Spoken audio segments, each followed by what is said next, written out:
આજે આપણે વૈદિક ગણિતનો હજી એક આગળનો પાર્ટ જોઈએ, જે પાર્ટમાં આપણે કઈ રીતે આગળનું સોલ્યુશન કરશું એ આપણે કરશું.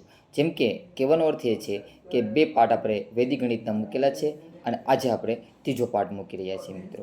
તો ગુણાકારની સરળમાં સરળ રીત વૈદિક ગણિતમાં સમજાવેલી છે, જેનો આપણે ત્રીજો પાર્ટ લઈએ મિત્રો. તો જોઈએ આપણે ત્રીજો પાર્ટ વૈદિક ગણિતમાં મલ્ટિફિકેશનનો. મિત્રો, ગઈકાલે આપણે કોઈ પણ ગુણાકારની 11 સાથે ગુણાકારની વાત કરી ગયા હતા. જેમ કે આપણે કીધું હતું કે 25 ગુણ્યા, જો તમારે 11 કરવું હોય 25 ગુણ્યા 11, તો પાછળનો ડિજિટ 5 ત્યાં મૂકશું, 2 અહીંયા મૂકશું અને 2 અને 5નો સરવાળો 7 વચ્ચે મૂકીશું મિત્રો. એટલે આપણે કાલે વાત કરી હતી કે જો 11 સાથે કોઈ પણ ગુણાકાર હોય તો આપણે ગુણાકાર આ રીતે કરવાનો છે મિત્રો. આજે આપણે નવી પદ્ધતિ કરીએ, જેમ કે 25 તો ગુણાકાર 22 સાથે કરવો છે. જુઓ મિત્રો, 25નો ગુણાકાર 22 સાથે કરવો છે, જેની ઓલમોસ્ટ બે મેથડ છે. જેમાંને આપણે એક મેથડ જોઈએ તો કે સર્વપ્રથમ આપણે વિચાર કરીએ કે આ 22 આપણને આપેલ છે, તો 22ના 2 ભાગ પાડો, એટલે કે 11 ગુણ્યા 2.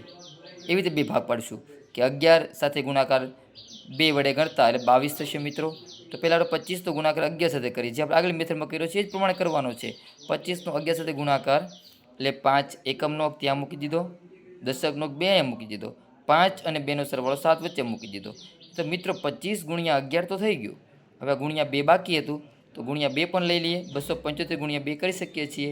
5 દુ 10, વધી પડી 1, 7 દુ 14 ને 1 15, વધી પડી 1, 2 દુ 4 ને 1 5, 550.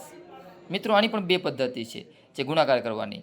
એ પદ્ધતિ જે બીજી પદ્ધતિ આપણે નેક્સ્ટ વિડીયોમાં જોઈશું. કોઈ પણ ગુણાકારનો સીધો 22 સાથે ગુણાકાર કઈ રીતે કરવો, જે આવતીકાલના વિડીયોમાં જોઈશું મિત્રો. તો આપણી ચેનલમાં વિડીયો જોતા રહેજો, જે આવતીકાલે કોઈ પણ પદ્ધતિ બીજી લઈશું અને સાથે 22 વાળી પણ પદ્ધતિ આપણે લઈશું.